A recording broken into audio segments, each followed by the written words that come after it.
നമസ്കാരം, ഇതാ ഫിലിമി ബീറ്റ് മലയാളം. ഇരുണ്ട വെളിച്ചത്തിൽ തിളങ്ങുന്ന ബൾബുകൾക്കിടയിൽ തട്ടുപൊളിപ്പൻ പാട്ടിനൊപ്പം ഡിസ്കോ ഡാൻസ് ചെയ്തെത്തുന്ന നായിക, ഒപ്പം ജാസും ഗിറ്റാറുമെല്ലാം ഈണമിടുന്ന ആളുകൾ. ആ ബാറിലെത്തുന്ന നായകൻ. വിജനസുരഭി എന്ന ഗാനം പോലുള്ള ചുരുക്കം ഉദാഹരണങ്ങൾ ഒഴികെ മലയാള സിനിമയുടെ ഐറ്റം ഡാൻസ് സങ്കല്പം ഇതിനപ്പുറത്തേക്ക് പോയിട്ടില്ല. അവിടെയാണ് മലയാളത്തിന്റെ സ്വന്തം ഗോപി സുന്ദറും റോമയും ഈ അഡാർ ഐറ്റം ഒരുക്കിയിരിക്കുന്നത്. ഇത് ഭക്തിഗാനമാണോ ഐറ്റം ഡാൻസ് ആണോ എന്ന കൺഫ്യൂഷനിലാണ് ഇപ്പോൾ സിനിമ ആസ്വാദകർ. അന്തരിച്ച ദീപൻ സംവിധാനം ചെയ്ത സത്യത്തിലെ പാട്ടുകൾ മുൻപ് തന്നെ നവമാധ്യമങ്ങളിലെ ചൂടേറിയ ചർച്ചാ വിഷയമായിരുന്നു. വെള്ളിയാഴ്ചയാണ് ചിലങ്കകൾ തോൽക്കുമെന്ന് തുടങ്ങുന്ന ഐറ്റം ഡാൻസ് യൂട്യൂബിലെത്തിയത്. ഞൊടിയിടയിൽ തന്നെ പാട്ടും ഡാൻസും യൂട്യൂബിലെയും ഫേസ്ബുക്കിലെയും തരംഗമായി മാറുകയും ചെയ്തു. ഗോപി സുന്ദർ ഈ ഐറ്റം ഡാൻസിനായി ഒരുക്കിയ പാട്ട് ഭക്തിഗാനങ്ങളെ അനുസ്മരിപ്പിക്കുന്നുവെന്നാണ് വ്യാപകമായ പരിഹാസമുയർന്നിരിക്കുന്നത്. വിജനസുരഭി എന്ന ഗാനം പോലെ ആക്കാൻ ഇറങ്ങിയാണ് ഗോപിയേട്ടൻ ഇങ്ങനെ പെട്ടത് എന്നാണ് ട്രോളർമാരുടെ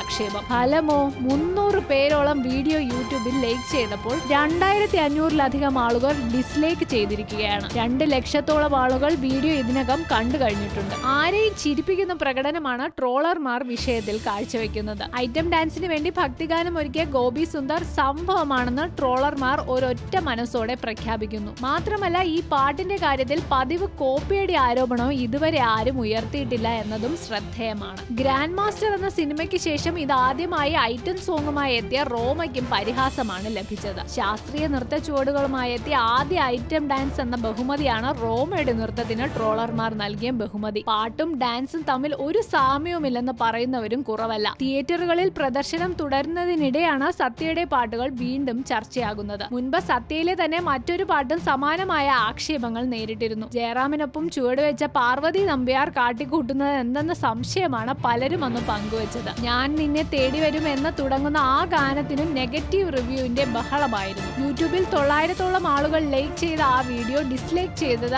7500-ലധികം ആളുകളായിരുന്നു. എന്തായാലും മാസ് കൂളായി ജയറാം ഏട്ടൻ എത്തിയ സത്യ വീണ്ടും നവമാധ്യമങ്ങളിലെ തരംഗമായി മാറിയിരിക്കുകയാണ്. കൂടുതൽ വിനോദ വാർത്തകൾക്കായി സബ്സ്ക്രൈബ് ചെയ്യുക, ലൈക്ക് ചെയ്യുക ഫിലിമി ബീറ്റ് മലയാളം.